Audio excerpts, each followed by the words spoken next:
Hey everyone, I hope you're all well. Welcome to my immigration series. This video is about the advantages of immigration. So let's get straight to it, okay? Let's go. Yep, okay, so let's head straight into this. So, as you all know, because we have covered this before, the aging population and birth rate problem in Japan. So, as we all know, Japan has one of the longest life expectancy rates in the world, and unfortunately has a very low birth rate, which you've probably seen in my previous videos. We also mentioned that the TFR, the total fertility rate, was 1.42, which is the last recorded rate, well, since this video has been made, for Japan. Now, Eriko Suzuki has mentioned that the government will not be able to meet its population goal of 100 million people by 2065 without depending on immigrants. So immigrants will be very vital for Japan in the future. So with an increase of immigration, all the workers that need jobs and all the jobs which need people, these jobs can be filled by skilled foreign workers. So for example, if let's say a big engineering firm needs some engineers to help with development of certain projects in Japan, then they may not have the labor force required in Japan. So they can hire skilled foreign workers to take those places and start working there. Now, obviously, these foreign workers who come will definitely be paying pension money, they're paying tax, and all this money will obviously go to retired citizens' pension. So people who are already retired and are working, who have stopped working, will get pension. So the second factor, which you all know, is economic growth. Now, the fiscal balance for total immigration to the UK amounts to approximately 25 billion pounds, which is approximately in yen, sancho 6700 oku gurai, I think. Okay, and this was between 2001 and 2011. So that's how much money immigrants are bringing into the UK. So the same could easily be done in Japan. And of course, as more immigrants come into Japan and they enter the workforce, right, they will bring new and more creative ideas. Now, some of you may know Steve Jobs was the owner of Apple, right? I think everyone knows that. But he was actually an immigrant. He's from an immigrant family from a Syrian background, and he's responsible for almost everyone in this classroom having an iPhone. I mean, you're probably watching this on an iPhone. Okay, so that's how much immigration can influence a country's progression. So all the money that Apple is making, they pay tax, and that tax money goes to the government, and that government then reinvests the money into America and into the people. So it's a very important cycle, which is why immigrants and immigration can really help Japan.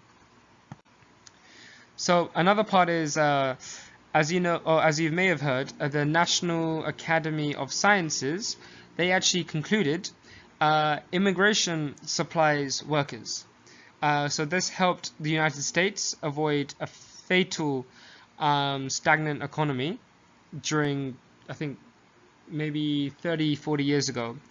And the only reason they were able to keep on going and become really strong is because of demographic forces.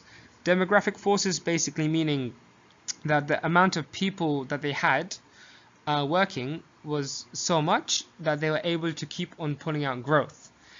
Similar regards to China. Now, China also has a huge population, and because China has such a huge population, they're able to push economic growth. They have a lot of labor force, they can do a lot of work, they can do a lot of cheap work, cheap labor, and that way the country can make a lot of money. Okay? So, with these new changes and new innovations, Japan's economy will also see a new wave of growth and development, which will definitely lead to Japan's further economic success. The third point is cultural diversity. Now, immigration in the UK has allowed for the creation of a much more culturally diverse society. By much, I mean we have people from all over the world, and we all speak the same language, we all understand each other's culture, and this had a really interesting impact. If you go to London, you'll see it for yourselves. People from all over, from different races and different languages, people who speak different languages, have all come together. It's really, really amazing. So in London itself, there are over 300 languages spoken on a daily basis. Over 300 languages. All right. During the 2012 Olympics, some of you might know the marathon runner. His name is Mo Farah. He won a gold prize from Great Britain. He's actually born in Somalia. So he's born in Somalia. He's an immigrant. He came over when he was really young. He was educated in the UK, gained nationality in Great Britain, and he won the Olympics for Great Britain, and a gold at that. And a really interesting fact many of you might not be aware of. The UK's most favorite dish is now actually chicken tikka masala. Okay? Random fact. It obviously used to be fish and chips, which is what the UK is very famous for, but the country itself voted for chicken tikka masala, which is actually an Indian Pakistani dish. Okay? But it's become one of the most favorite and desired dish of the UK. Hey, fun fact. This is what cultural diversity does. It's amazing. So, to summarize, if immigration is increased, it will greatly assist Japan in many ways. One, it will help reduce the burden of the aging population and the low workforce. Okay? There are currently too many jobs, not enough people to fill them. Second, it will stimulate economic growth and create new innovative products.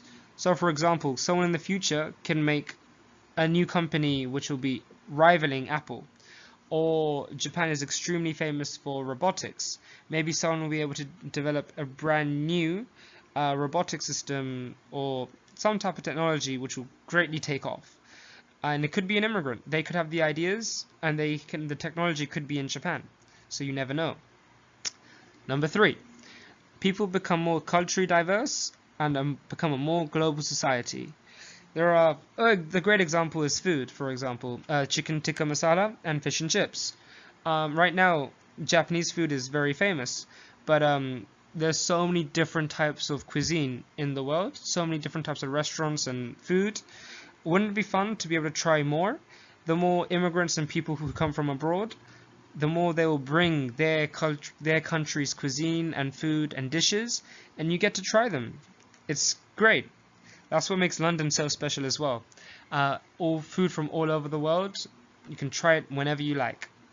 Now, these are just some of the advantages of what further immigration will have on Japan, and there are many other advantages to these.